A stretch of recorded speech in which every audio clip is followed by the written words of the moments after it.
बच्चों, आज के इस हिंदी के वीडियो में सभी का स्वागत है। और कक्षा 6 की हिंदी की पुस्तक वसंत भाग 1 का हम लोगों ने पहले पाठ का अध्ययन किया था, जिसका नाम था वह चिड़िया जो। और आज इस पाठ में अधिकतर प्रश्न तो छात्रों को स्वयं से करना है और कुछ प्रश्न जिसका उत्तर बता दिया जाएगा। और हम लोग पाठ्य पुस्तक के प्रश्न को यहाँ पर समझेंगे। कविता पढ़कर तुम्हारे मन में चिड़िया का जो चित्र उभरता है उस चित्र को कागज़ पर बनाओ।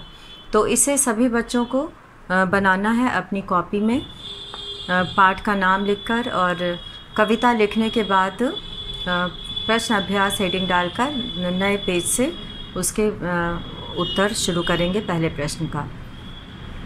तो इसमें एक क्वेश्चन लिखकर चिड़िया का एक चित्र बनाना है।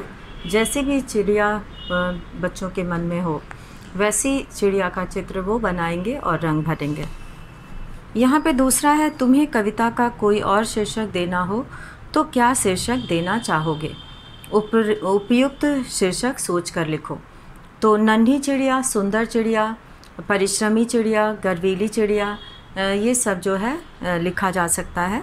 तो इसे भी छात्र अपने मन से लिखेंगे। तीसरा प्रश्न है कि इस कविता के आधार पर बताओ कि चिड़िया को किन किन चीज़ों से प्यार है। तो यहाँ पे इस कविता के आधार पर ज्ञात होता है कि उत्तर 3 हम लोग यहाँ पर लिखेंगे कि इस कविता के आधार पर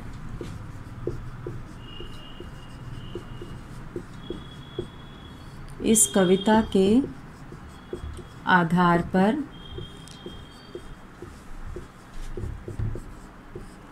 ज्ञात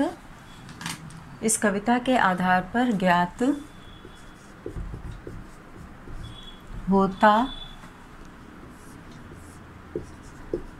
है कि इस कविता के आधार पर ज्ञात होता है कि मतलब पता चलता है कि चिड़िया को दूध भरे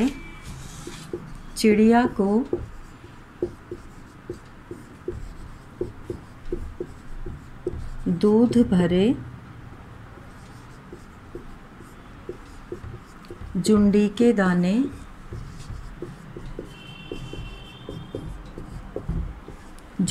दानों नदी, जंगल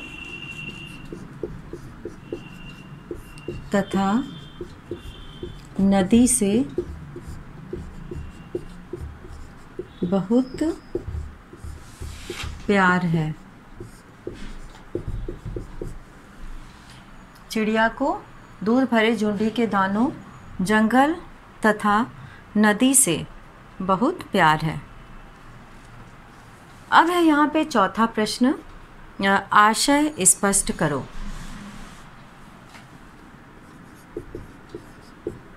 आशय स्पष्ट करो।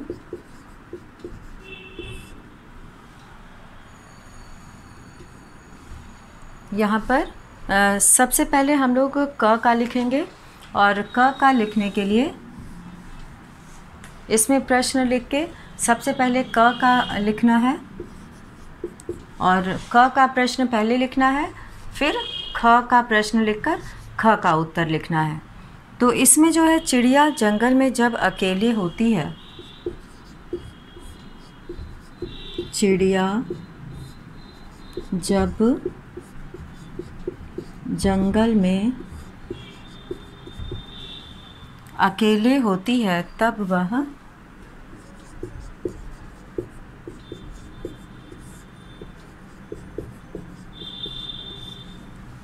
अकेले होती है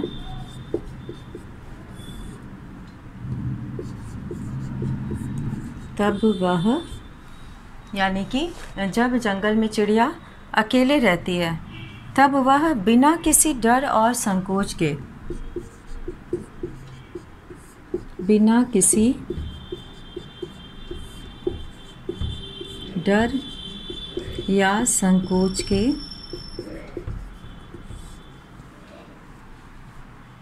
उन्मुक्त भाव से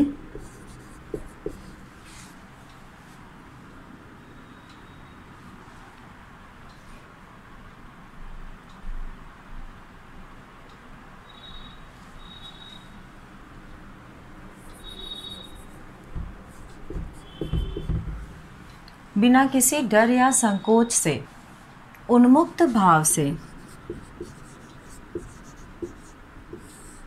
उन्मुक्त भाव से यानी कि खुले गले से, कंठ खोलकर उन्मुक्त भाव से गाती है।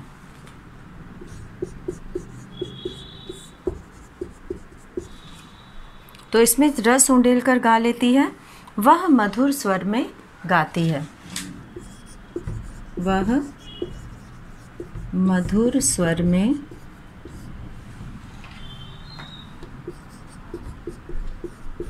गाती है। अब यहाँ पे हम लोग ख का लिखेंगे। तो ख का जो है ये क का था, और ख में जो दिया हुआ है आशय स्पष्ट करने के लिए, तो उसमें जो वाक्य दिया है, चढ़ी नदी का दिल टटोलकर जल का मोती ले जाती है। तो इसमें जो पंक्तियाँ दी हुई हैं, इसका अर्थ यह है कि छोटी चिड़िया चढ़ी हुई नदी से बिल्कुल भी घबराती नहीं है। वह उफनती यानी कि वह चिड़िया उफनती नदी के बीच से, वह चिड़िया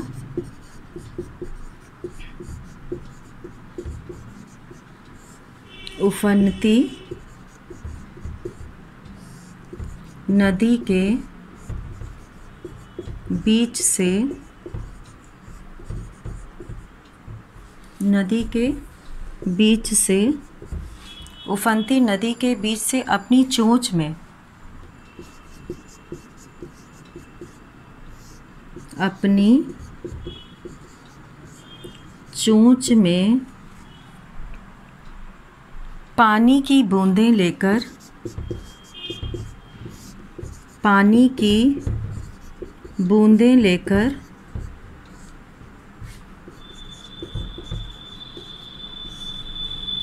पानी की बूंदें लेकर उड़ जाती है।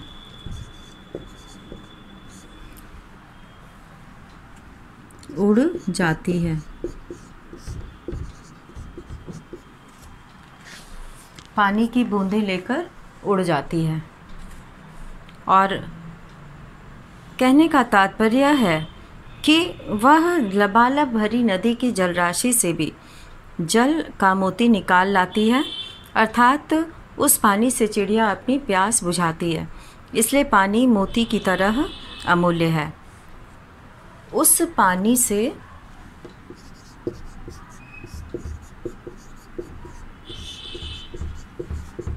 चिड़िया अपनी प्यास बुझाती है।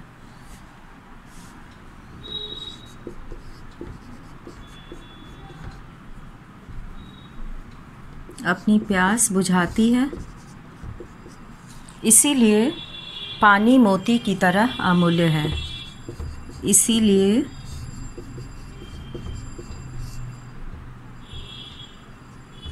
पानी मोती की तरह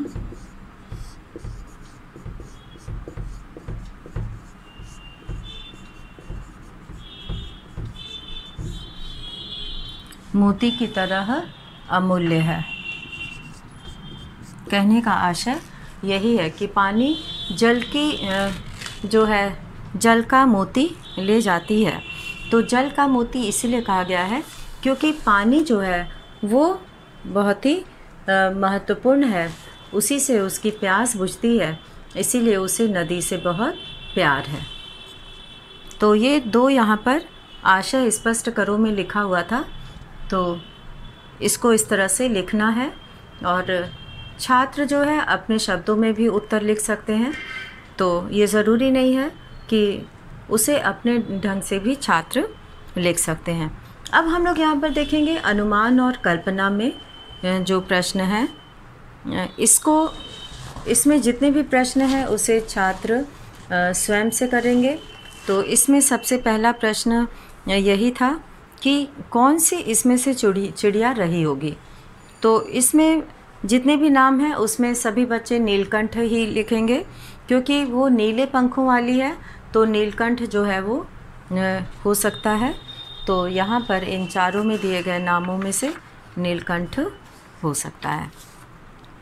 अब है यहाँ कि इस कविता में वर्णित नीली चिड़िया शायद नीलकंठ रही होगी, क्योंकि उसके शरीर के ज़्यादातर भाग का रंग नीले आकार का होता है और छोटा तथा आवाज़ वह नीला रंग और आकार जो है उसका छोटा होता है तथा आवाज़ मीठी होती है। तो ये बच्चों को लिखना है कि वह चिड़िया कौन सी रही होगी। और अब है यहाँ पे नीचे कुछ पक्षियों के नाम दिए गए हैं, और यदि कोई पक्षी एक से अधिक रंग का है तो उसका लिखना है कि उसके किस हिस्से का रंग कैसा है। जैसे तोते की चोंच लाल है, शरीर हरा है।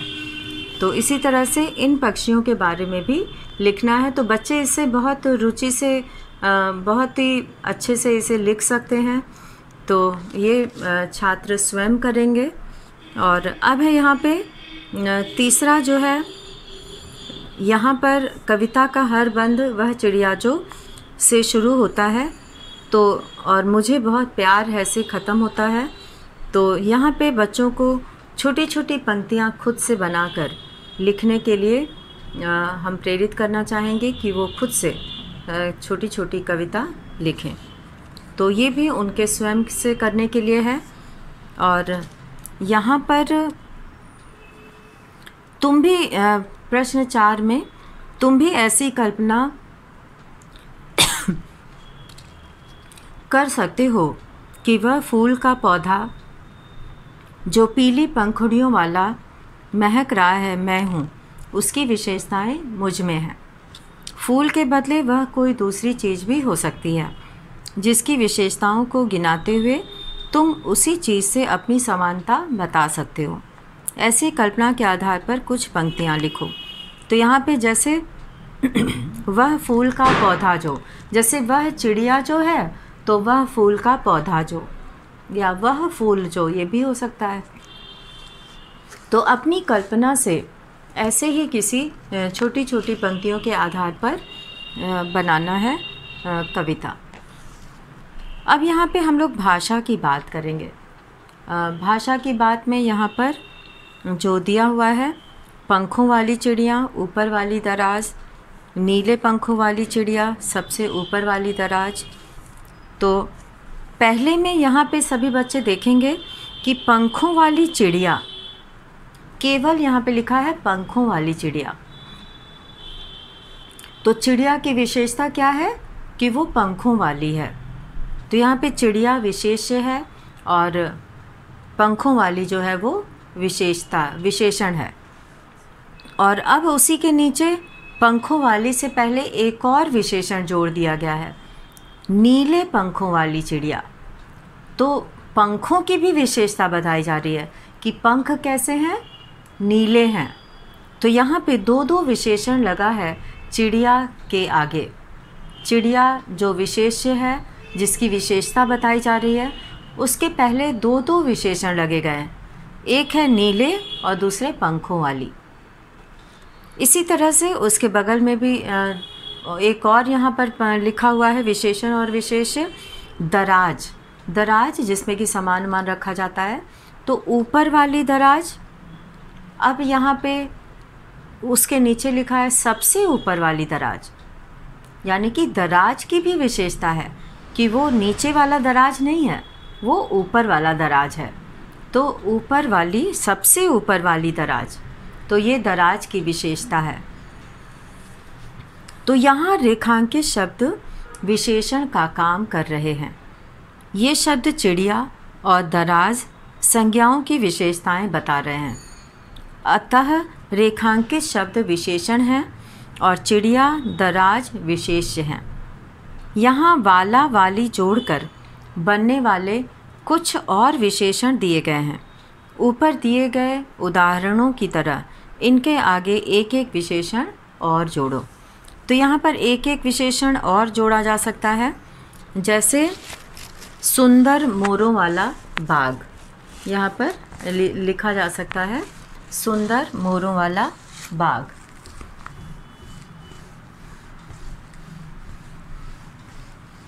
यहाँ हम लोग लिखेंगे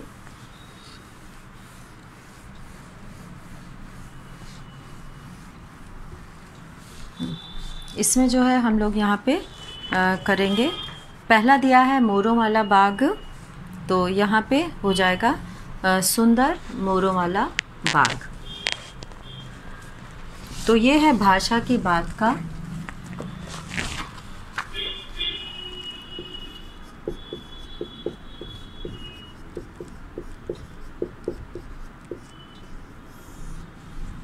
भाषा की बात का हम लोग यहाँ पे प्रश्न करने जा रहे हैं, विशेषण और विशेष। तो इसमें जो है पहला मोरों वाला बाग, तो उसके पहले हम लोग एक विशेषण जोड़ सकते हैं, सुंदर मोरों वाला बाग। तो इसमें जो है हम लोग यहाँ पर जो विशेषण जोड़ेंगे वो हो जाएगा सुंदर मोरों वाला बाग। सुंदर मोरों वाला बाग। तो यहाँ पर जो है सुंदर मोरों वाला बाग, मोरों वाला बाग जो है वो एक विशेषता है मोरों वाला, यानी कि बगीचे की क्या विशेषता है कि वो मोरों वाला है। अब इसका भी हम एक विशेषण यहाँ पर लिखेंगे, सुंदर मोरों वाला बाग। और अब है पेड़ों वाला घर। तो यहाँ पे पेड़ों वाला घर जो है, इसके लिए पेड़ों वाला घर। तो यहाँ पे पेड़ों वाला घर, तो पेड़ कैसे हो सकते हैं? तो पेड़ जो है वो हरे भरे हो सकते हैं, हरे भरे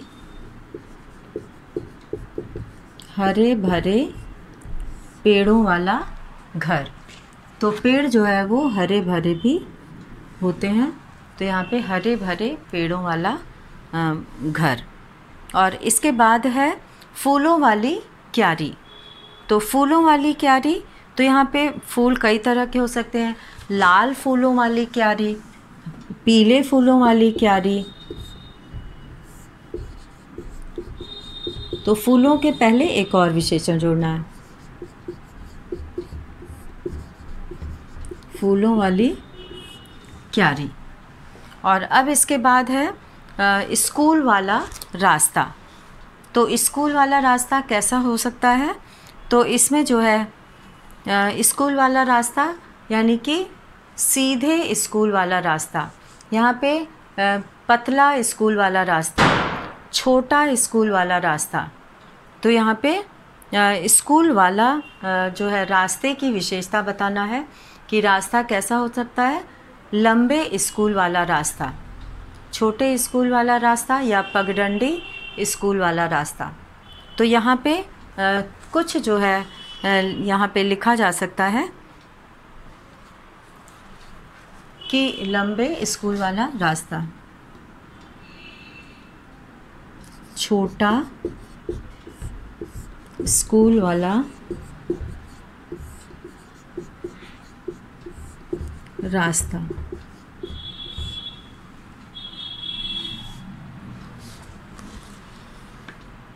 हंसने वाला बच्चा। तो हंसने वाला, अधिक हंसने वाला, कम हंसने वाला, अधिक हंसने वाला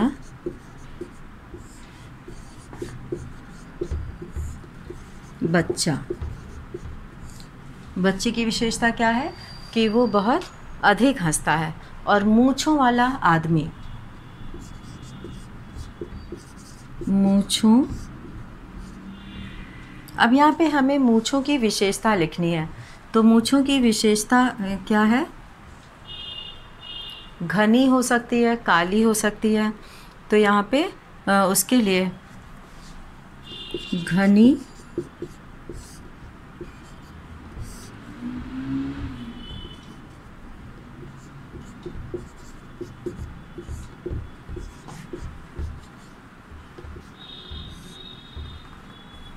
घनी मूंछों वाला आदमी। आदमी की विशेषता क्या है कि उसकी मूंछें घनी है। पहले तो पहली विशेषता हो गई कि मूंछों वाला आदमी है। और दूसरी विशेषता हो गई कि घनी मूँछों वाला आदमी है। तो इस तरह से यहाँ पर ये प्रश्न हुआ हम लोग का भाषा की बात का विशेषण जोड़ना। इनके आगे एक एक विशेषण और जोड़ो। अब हम लोग यहाँ पर आगे बढ़ते हैं कि वह चिड़िया झुंडी के दाने रुचि से, और फिर यहाँ पे बीच बीच में खाली जगह है, खाली स्थान है। तो इसमें जो है हम लोग देखेंगे कि किस तरह से खाली जगह में भरना है। वह चिड़िया झुंडी के दाने रुचि से खा लेती है, वह चिड़िया रस उंडेल कर गा लेती है। तो इन पंक्तियों में मोटे छापे वाले जो शब्द हैं उनको पढ़ना है ध्यान से। तो इसमें जो है रुचि से और रस उंडेल कर, वो उसके गाने का तरीका है, खाने का तरीका है। खाने का तरीका क्या है कि वह रुचि से खाती है, बहुत ही मन से खाती है। और गाना कैसे गाती है? रस उंडेल कर। उसके गाने में बहुत मधुरता है, बहुत जो है वो सुरीलापन है।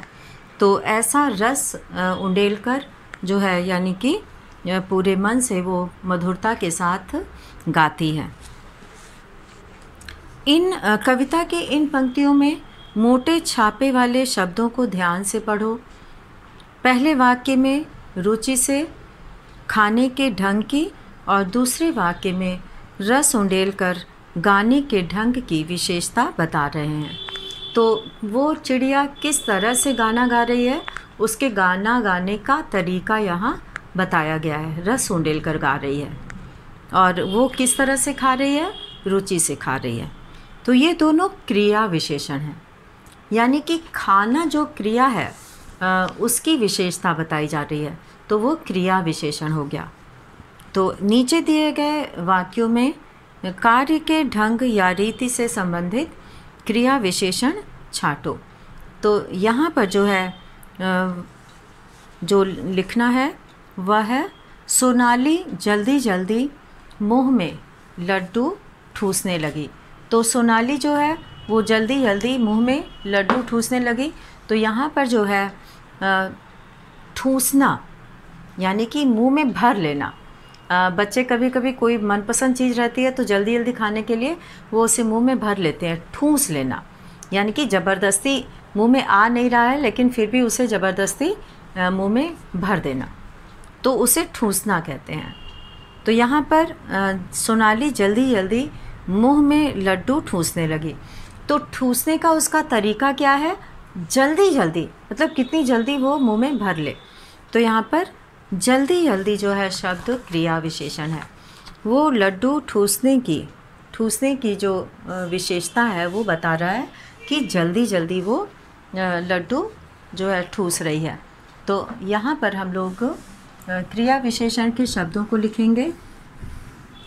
इसके लिए सबसे पहले वाक्य लिखना है। जैसे कि पहला वाक्य लिख लिए और पहला वाक्य लिखकर फिर उसके नीचे उत्तर लिखकर उस शब्द को लिखना है जो विशेषता बता रहा है। तो यहाँ पे हम लोग भाषा की बात का प्रश्न 2 करेंगे, उत्तर 2। तो इसमें जो है सबसे पहले क का हम लोग लिखेंगे। क में, तो क में जो है वो सोनाली जल्दी जल्दी मुंह में लड्डू ठूसने लगे।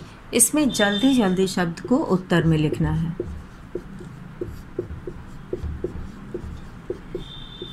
जल्दी जल्दी शब्द को उत्तर में लिखना है। और ख है गेंद लुढ़कती हुई झाड़ियों में चली गई। तो यहाँ पर गेंद लुढ़क रही है यानी कि ज़मीन पर गोल गोल घूमते हुए लुढ़कते हुए वो झाड़ियों में चली जाती है। तो यहाँ पे चले जाने का तरीका क्या है? लुढ़कते हुए। तो यहाँ पे लुढ़कती हुई शब्द जो है वो क्रिया विशेषण है। लुढ़कती हुई।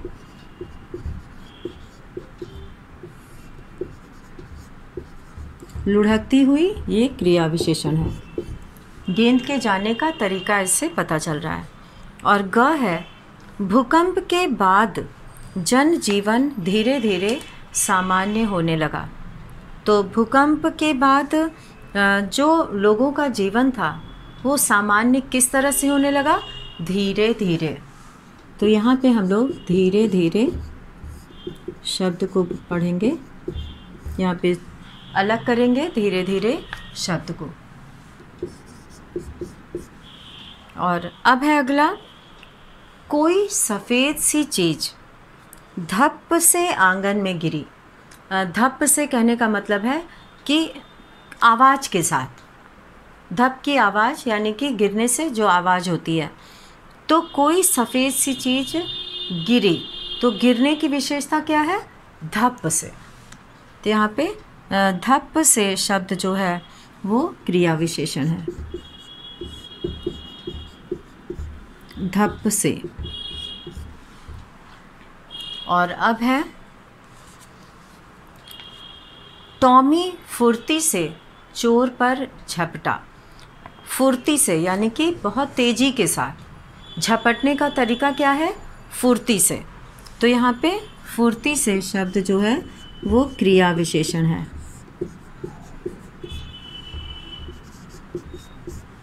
और अब है इसके आगे अगला जो वाक्य है, तेजिंदर सहम कर। तेजिंदर सहम कर कोने में बैठ गया। तो बैठने का तरीका क्या है उसका? सहम कर बैठना। तो यहाँ पे सहम कर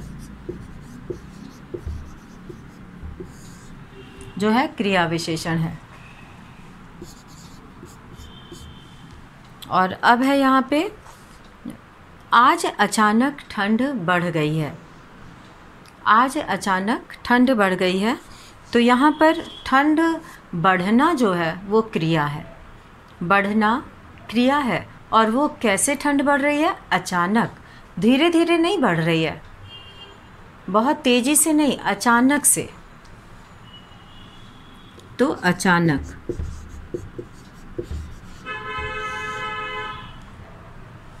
आज अचानक ठंड बढ़ गई है। तो इस तरह से यहाँ पे अचानक जो है वो क्रिया विशेषण है। तो इसमें जो है जो प्रश्न लिखना है, इसमें तो प्रश्न समझाया गया है। तो इसमें समझाने के बाद जो यहाँ पर बनता है वो प्रश्न वो ये बनता है कि नीचे दिए वाक्यों में कार्य के ढंग या रीति से संबंधित क्रिया विशेषण छांटो। तो इसको जो है लिखना है। तो यहाँ पर इस पाठ में जितने भी प्रश्न दिए हैं उसमें बच्चों को करने के लिए बहुत कुछ है। तो सभी बच्चे अपनी सोच समझ से और उसको अच्छे से समझ लेंगे और जो चिड़िया का चित्र बनाएंगे वो उसको बनाकर रंग भरेंगे उसमें। और इस कविता को शुद्ध उच्चारण के साथ पढ़ना सीखना है, उसका अभ्यास करना है। और इसमें जो पंक्तियाँ आई हैं, जो नए शब्द आए हैं, जो जिनका अर्थ इससे पहले उन बच्चों ने नहीं सुना है ऐसे शब्दों को, तो उसे समझना है और उसे याद रखना है।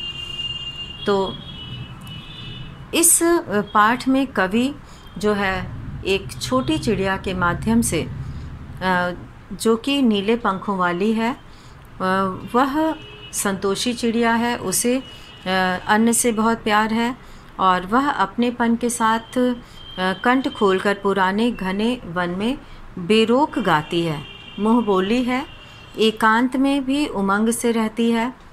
वह उफनती नदी के विषय में जानकर भी जल की मोती सी बूंदों को चोंच में भर लाती है। उफनती नदी में जो है वो लहरें बहुत तेज़ होती हैं, पानी का बहाव बहुत अधिक होता है। तो उसमें भी वो चिड़िया बहुत साहस के साथ उन मोती को चोंच में भर कर लाती है और इसीलिए उसे स्वयं पर बहुत गर्व है और वह साहसी है, उसे नदी से लगाव है। कवि ने अपने भीतर की कल्पित चिड़िया के माध्यम से मनुष्य के महत्वपूर्ण गुणों को उजागर किया है।